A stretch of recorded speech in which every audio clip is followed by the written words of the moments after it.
Hello, welcome back. This time I'm recording on a Monday morning. Usually I do these videos on a Sunday night, but I had the day off from work today, so I decided I'd push recording the video to a Monday, right when I'm getting ready to pack everything. One thing about doing these videos, that's kind of why I do them. It's just I'm ready to pack the stuff anyway. So why not just go ahead and do a little video, shoot you out some what sold, kind of my thoughts for what's going on in the resale business. My name is Chris. I live in Christiansburg, Virginia. It's near the Virginia Tech Blacksburg campus. Um, but I'm going to go over, first of all, the things that sold. I've got an interesting idea out here for today. It's not meant to alienate a crowd. Some people probably say I'm alienating a crowd, but when you don't have a big crowd, it's hard to alienate anybody.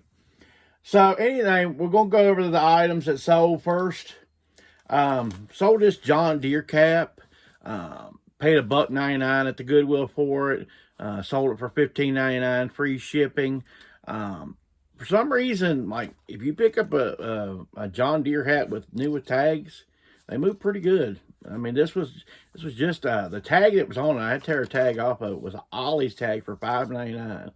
Somehow I picked up a couple of these a while back, and they sold pretty quick too. It took about 2 weeks to sell. Like I said, $1.99, $15.99 free shipping. These is always go in the 8x6x4 box. I always ship every hat in a box. I don't try to do no poly mailer or flat or padded envelope or anything like that. Sold another hat, two in 1 week. So that's good. I'm glad to see hats go out the door. That means when the yard sale season picks up, I can start picking up some hats. This is a Martin hat. It's new with tags. I think we got $14.99 free shipping. What this was, I remember specifically the date. I had to think about it a minute, but it was the day of the Dublin flea market. I got a whole bag full of Martin stuff at a yard sale for $5 all. It was either a quarter, 50 cents, that type of stuff. So I got either a quarter or 50 cents in this, but I got a whole bag, a brown bag full of Martin stuff. And I've got another item that'll sell here in just a minute. But anyway, 50 cents, $14.99, 8x6x4 box. I like those. I like hats. I always like hats. That's why I keep the tub of hats and all that, because they're just the whole process. Once you get into a kind of process of hats, I love like going out to a yard sale, maybe finding 4 or 5 hats, bang, bang, bang, picture. Like on a Saturday, that's kind of what I do. So like, you know, a Saturday can be crazy. You know, you go out yard selling stuff, and I work second shift, so that's late. And I have to get up, so I'm going off 3 or 4 hours sleep, going out yard selling. And by the evening, I'm wore out. And sometimes I get a good power nap, and that helps. But I try to find the easiest items to list out of what I've gathered for the day. So usually it's 1 or 2 things. It's either hats or video games. So, and I bang out 5 or 6 of them, take another nap probably. And then maybe bang out a harder item or two. Because usually on a Saturday after yards, I'll try to get 7 to 8 items listed. Try to be a heavy day of listing. You know, just kind of go ahead and I put out an investment money-wise. Why not go ahead and get listing-wise out there? So anyway, there's that. Got these Tommy Bahama. They are a silk. No, they're not. They're a Lidl combination, but they're lightweight, size 36 shorts. Got $17 free shipping out of them. Always glad to sell shorts this time of year.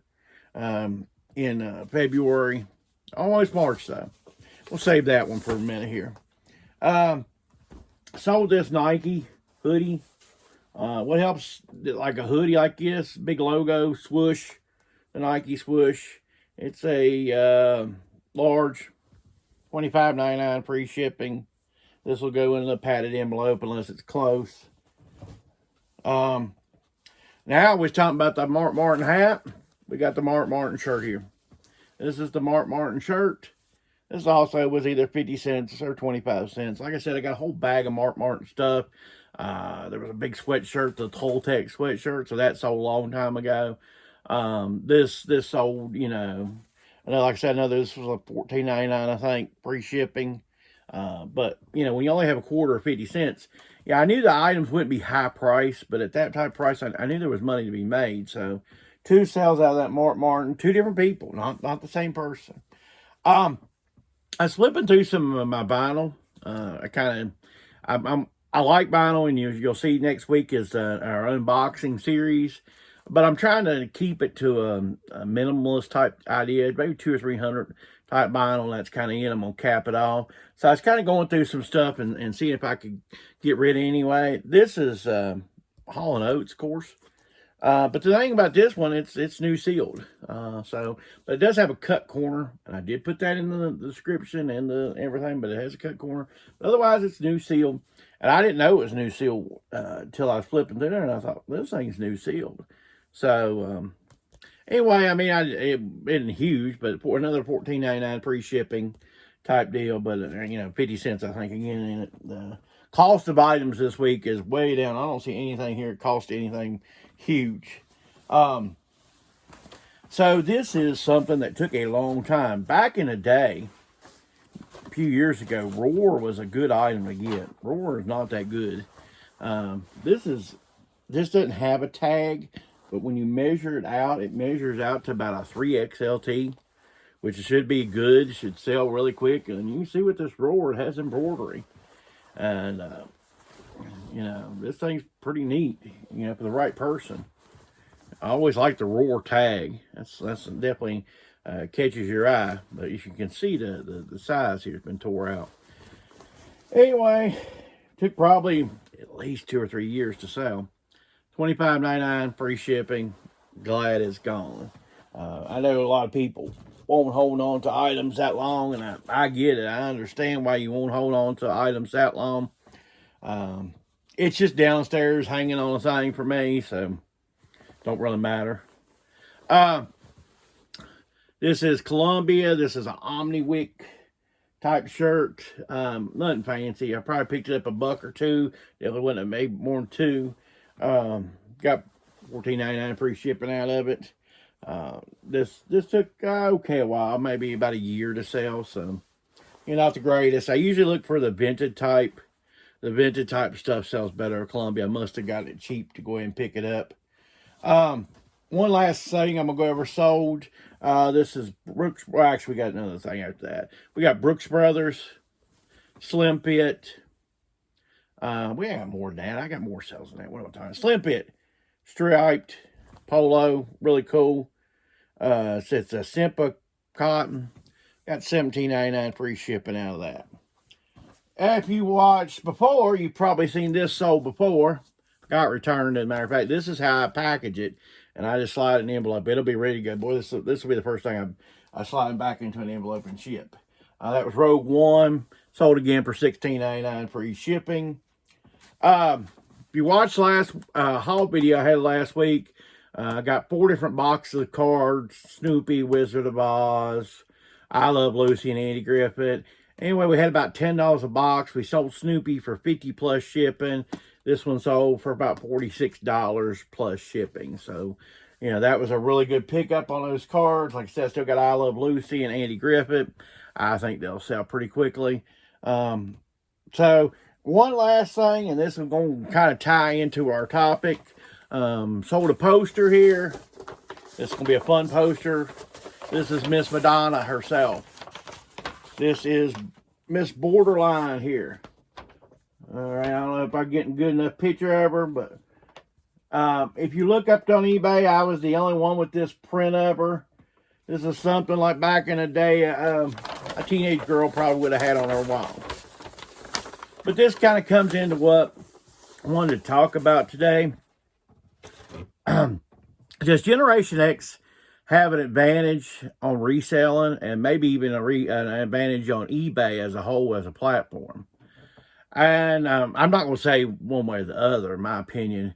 I don't, if we do have an advantage, it's because of the way things were experienced during that time. If you weren't alive during the 80s, you kind of don't realize how things were done in the 80s as far as marketing. A child in the 80s was just barraged with ads and stuff, and ads in ways that we didn't even realize. You had Saturday morning cartoons that were just toy ads. After you got home from school, toy ads. Just barrage of ads. And then, of course, you went to the toy section. Tons of toys out there. We had a KB Toys in the mall. We had Toys R Us. Just a barrage of toy stuff. So I think a lot of the knowledge of stuff was just because it was out there. And let me explain something too. When a new gaming system come out, you could go to your Kmart or Heels or whatever and just pick it up and just, play it right there, hands on. I remember when the NES come out on, that thing was phenomenal because what it did, they had it hooked up to a little TV. It might have been something Nintendo sent to the retailers. I have no idea. But anyway, it had a variety of 30 little games on that thing. And you could just punch which one you wanted to play. And it would let you play like about a minute's worth of each game. But you kind of caught on to, hey, I got to have the system. This game was good. That game was good. So when you were at another place, like another toy store or wherever, Kmart or whatever, oh, yeah, Mike Tyson's Punch-Out. Boom, let me see. Mike Tyson, yeah, that's a fun game. You got to face Glass Joe and win. This is fun. This is very close to the arcade. Or, NES started getting closer to the arcade version. But I'm going to start name dropping here, and it's not intentional to get views or something. But when I started watching YouTube to get better at reselling, I started watching certain people. And if you start watching certain people, I didn't pick them based on age. I didn't go age. Actually, my opinion, when I started picking on YouTube people, I picked on them due to location. And my idea was if they sold what they sold in their location, maybe I could find the same items in my location. They weren't competition. And it was a learning process. So really, when I first started, I found Pete, Craigslist Hunter.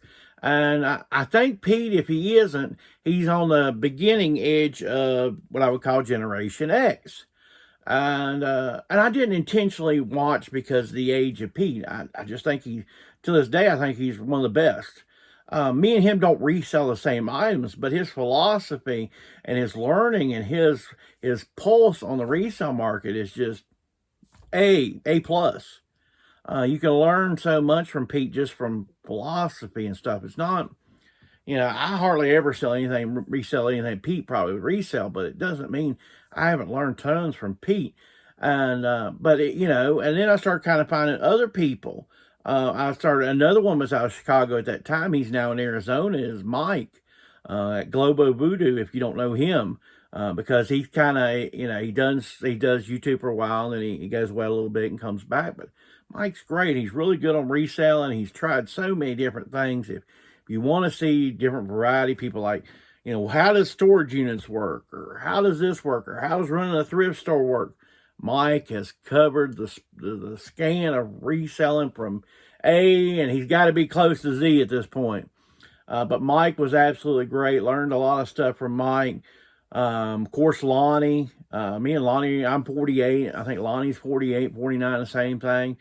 And then of course, Kevin at Commonwealth Picker, he's in his mid 40s, maybe even upper 40s. I'm not exactly sure, but what my point is all of us are Generation X. Now, that doesn't mean there isn't a ton of resellers and a ton of YouTubers that are below. But I just think there's we have a natural advantage, and it's not because of something magical we did.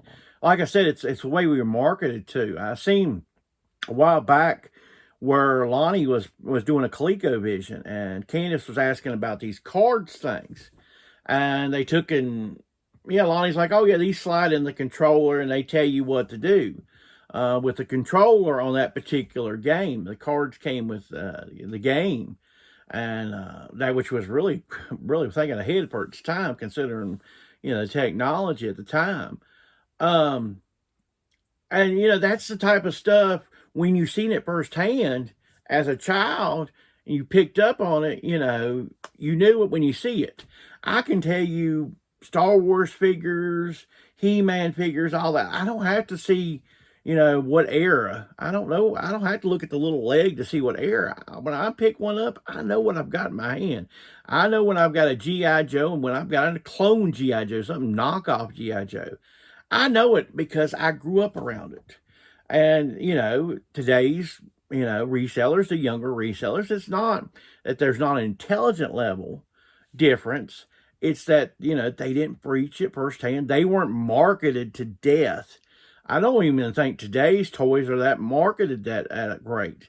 That's probably why today's, there is no toy. Well, there's the birth of Toys R Us and some of that stuff's trying to come back around, but that's why all that's died off, you know, was a couple things. They haven't marketed toys. Kids today have smartphones and different stuff like that. There's definitely marketing and there's still money spent, but it's not to the degree it used to be. As a matter of fact, I seen a thing today that a fourth of the toy sales are to adults. People my age still buying toys. And I can, yeah, with people who collect Funko and stuff like that, it don't shock me who buys the toys. It's still the older people. And, you know, but now to finish, I think eBay as a platform is still gauged towards older people. Just the way it's set up. And of course, you know, older people, I think, tend to use it to buy what they want. Something comes to their thought, hey, wonder if they would have my yearbook for my year. Sure enough, they do. I wonder if they've got this toy. I wonder if I've got, if you can see here, I have old Darth Vader here. Darth Vader here, he's from the 80s. He's where you set your figures in. And of course, he's guarded by the enemy, and the enemy protect Darth Vader now. But the Darth Vader thing, that was from the 80s. It had figures. And that's the thing about it. I can see that at a yard sale a mile away, and I know exactly what it is. And that's the advantage of some of the Generation X. I think a lot of stuff that sells non-clothing is Generation X influenced. But now let me give another couple little quick shout outs to people that did help me along the way, because I think I'm being unfair. A couple of the people I did get into clothing for, why I sell big bulks of clothing, and a lot I learned from clothing wise, were non-Generation X. So I think Generation X is good on the toys and stuff like that. You know, where the other generations might be better is clothing and style and stuff like that. A couple that helped me along the way early on was, you know, Casey Paris at Rockstar Flipper, and then, you know, Rally Roots. You know, they helped. I seen what they would buy clothing wise, and I bought a lot of stuff, you know, and resold a lot of stuff. And I can't say that I wouldn't have, if I wouldn't have watched them, I wouldn't have done some of the stuff clothing wise that I've done. And like I say, one thing that's real hot on eBay right now is vinyl sales. Vinyl sales are hot, and that's because I think a lot of Generation X or just a little bit older than Generation shops eBay, and that's the items they're looking for. They're looking for these old rock vinyls, as you can see behind me here. There's Kiss right there. That's Olivia Newton-John, and then there's Judas Priest, and the Moody Blues are up above me. But, you know, it's because of the knowledge and the way it was presented to all of us. I'm not saying that, you know, one generation is smarter IQ. It's the way it was presented to the generation. Like I said, the children of the 80s were hit hard. We don't realize it, but it was just commercial. We were very hands-on. The items were in the store. We could see them. I went to Toys R Us plenty of times, KB Toy Store. Miss those stores still. I do. I really like to see them today. My knowledge of toys starts falling off as around 2000. Why? Because those stores started closing. The Amazons of the world started getting bigger. People started ordering toys online. And Walmart. Walmart is one of the biggest toy sellers in America. I don't go to the toy section of Walmart. Don't go to the toy section at Target. But those are what started eating at KB toy stores and the Toys R Us. They were the same toys, but cheaper. So I hope you like this content. I hope you have gotten something out of today's episode. If you like this type of content, give me a like. As always, comment, what generation are you? How old are you if you're watching this? I hope I didn't alienate anybody, make them feel like they less, they don't know. That wasn't the goal of this. Episode here. It was just to try to walk you through why certain advantages of other advantages. It's not necessarily smarts. If you like this type of content, please subscribe. Thank you and have a great week.